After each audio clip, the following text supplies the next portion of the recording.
بات کہہ کر ظالم کی مخالفت کر کے اپنے لیے نیکیاں کمانے آئے ہیں۔ اس کا دھیان رہے کہ ہم یہ بات بتا دینا چاہتے ہیں کہ اگر آپ کی کوئی ایسی مجبوری ہے کہ آپ ظالموں کے ساتھ کھڑے ہو جائیں تو آپ کی مجبوری ہوگی، ہماری کوئی مجبوری کبھی نہیں کہ ہم ظالموں کے ساتھ کھڑے ہوں۔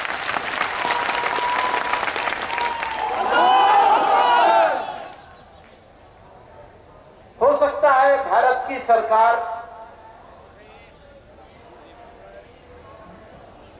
اپنے کسی سیاسی کھیل کی وجہ سے یا اپنی گندی سوچ کی وجہ سے یا پھر اپنی بے حسی کی وجہ سے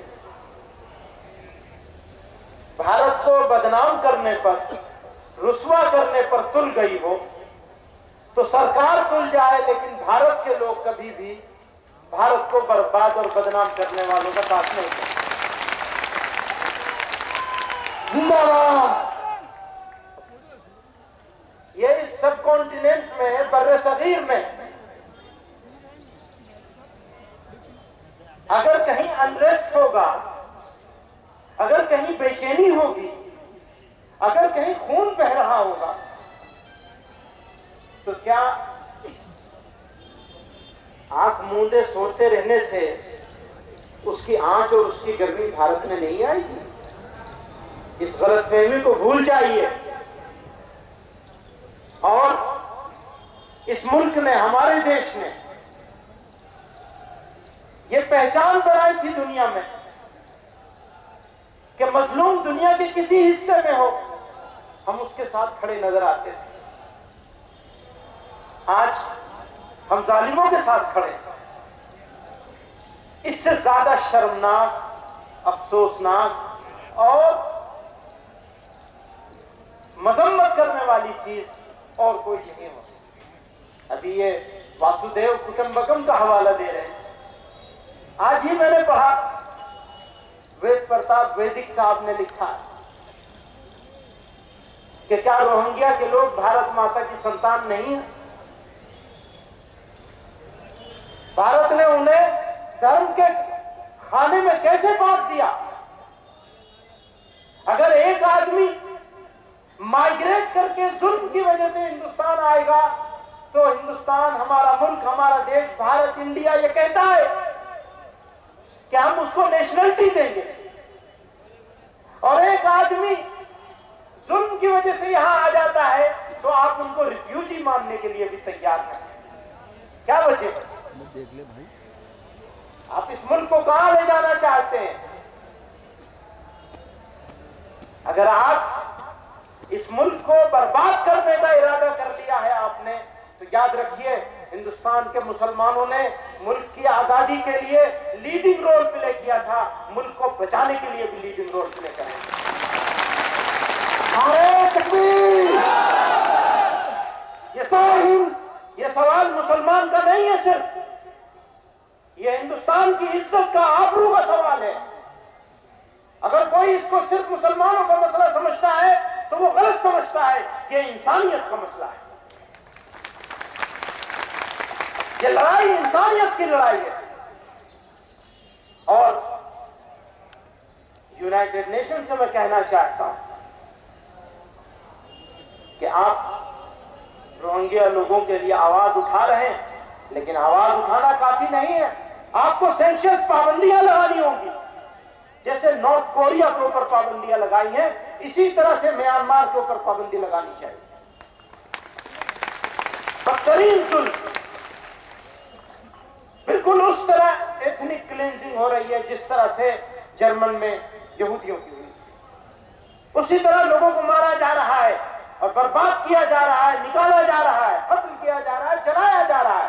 اس کی بتانے کی ضرورت نہیں ہے، سب جانتے ہیں۔ ہاں، ایک بات میں آپ سے کہنا چاہتا ہوں، آپ سے بھی کہنا چاہتا ہوں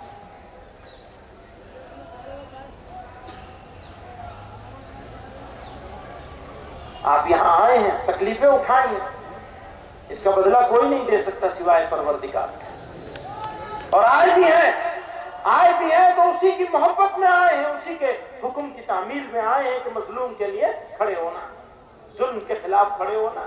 ظلم کسی کے اوپر ہو، اگر ظلم کسی کے اوپر بھی ہوگا تو مسلمان اس ظلم پر خاموش نہیں رہ سکتا۔ آپ کو، ہمیں اور آپ کو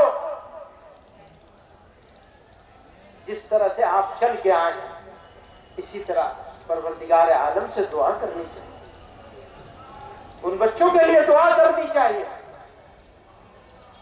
جنہوں نے ابھی ٹھیک سے آنکھ نہیں کھولی، یتیم بنا دیا، جنہیں چلنا نہیں آیا جلا دیا گئے، ان بوڑھوں کے لیے دعا کرنی چاہیے جن کا عمر اب آرام اور عزت کے ساتھ زندگی گزارنے کی تھی، بے آبرو کر کے نکال دیا۔ ان بہنوں کے بارے میں دعا کرنی چاہیے جن کی عصمتیں لوٹی ہیں، اور کوشش کرنی چاہیے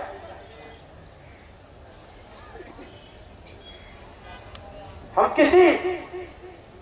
کسی قیمت پر جوش اور جذبات میں آ کر کوئی غلط کام نہیں کریں گے، لیکن کسی کو غلط کام کرنے کی ہرگز اجازت نہیں دی جائے۔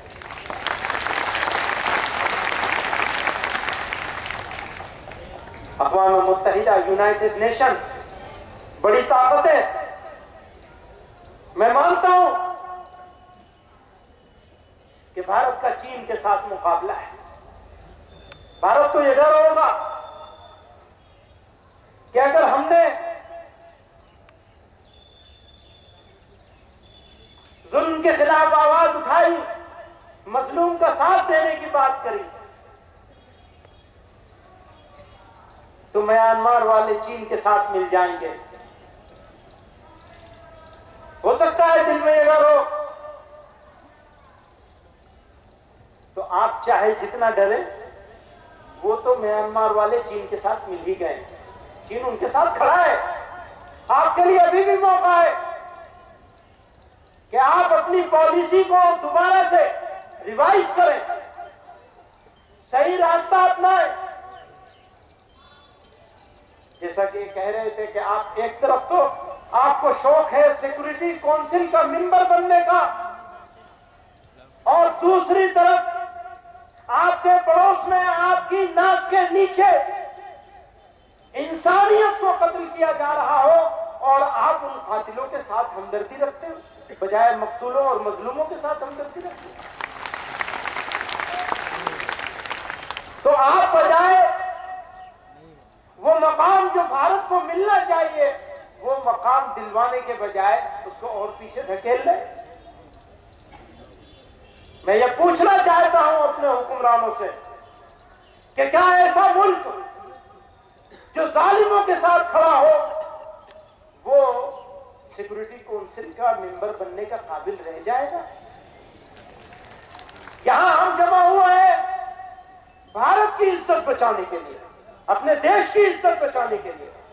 یہ اس کو نیلام کر رہے ہیں، سڑک پر برباد کر رہے ہیں ملک کو، اور وہاں پہنچائیں گے جہاں سے اٹھا کے نئے سرے سے چلنا پڑے گا۔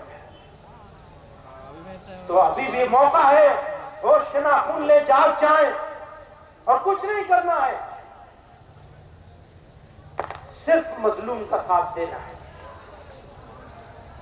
میرے بھائیوں، بزرگوں، نوجوان ساتھیوں،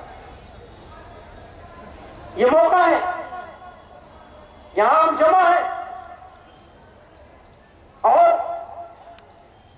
ہم اس عزم کے ساتھ، اس ارادے کے ساتھ یہاں جمع ہوئے ہیں کہ بس ہمارا فرض ادا ہو گیا جی، آپ جا کے پیر پھیلا کے سو جائیں گے، ہمارا کام ختم ہو گیا۔ کیوں جی؟ ختم ہو گیا کام، یہ شروع ہوا ہے۔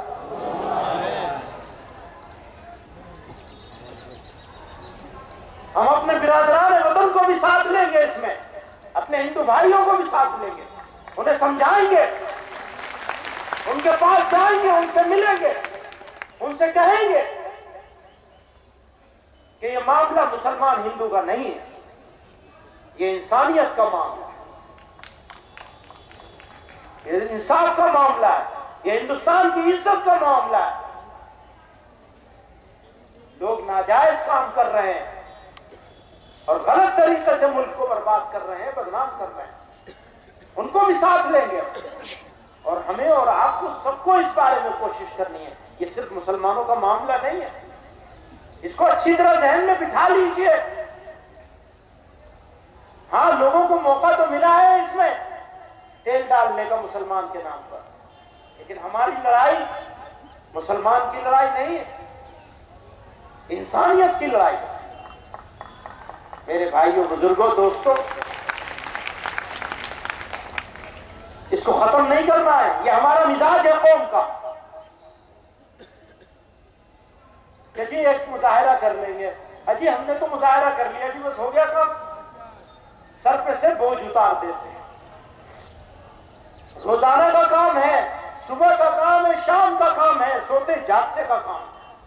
اسی لیے کہہ رہا ہوں، میرے پاس میں ایک مرتبہ بیٹھا تھا، پرانی بات، کوئی صاحب ذکر کر رہے تھے، کہنے لگے سب سے بڑے افسوس کی بات یہ ہو گئی کہ مسلمانوں نے عمل کرنا تو چھوڑو، دعا مانگنا بھی چھوڑ دیا۔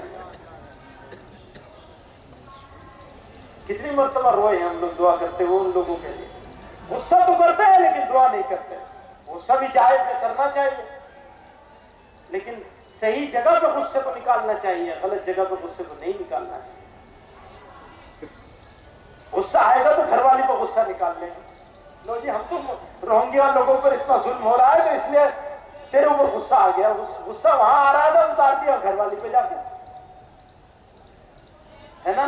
اچھا، اور غصہ بھی کیسے نکالیں گے؟ ایک ساتھ 3 طلاق دے دیں گے۔ سبحان اللہ۔ ارے بھائی، جب طلاق دینے کی ضرورت ہی کیا ہے؟ سب سے خراب چیز ہے طلاق دینا، سب سے خراب چیز ہے، سب سے گھٹیا چیز ہے جائز چیزوں میں۔ اللہ کو سب سے زیادہ اسی بات پر غصہ آتا ہے۔ اچھا بھائی، دینا ہی مجبوری بن جائے تو پہلے مصالحت کی کوشش کرو، بڑوں کو بیچ میں ڈالو، اور دینا پڑے تو ایک تو جو کام ایک سے چل سکتا ہے اس کے لیے 3 دینے کی ضرورت کیا ہے تمہیں؟ کسی حکیم نے بتایا کہ 3 طلاق دو گے تو تمہارے پیٹ میں سے گیس نکل جائے گی؟ کیا بات ہے؟ یعنی بالکل جاہل ہو گئے، نرے جاہل ہو گئے۔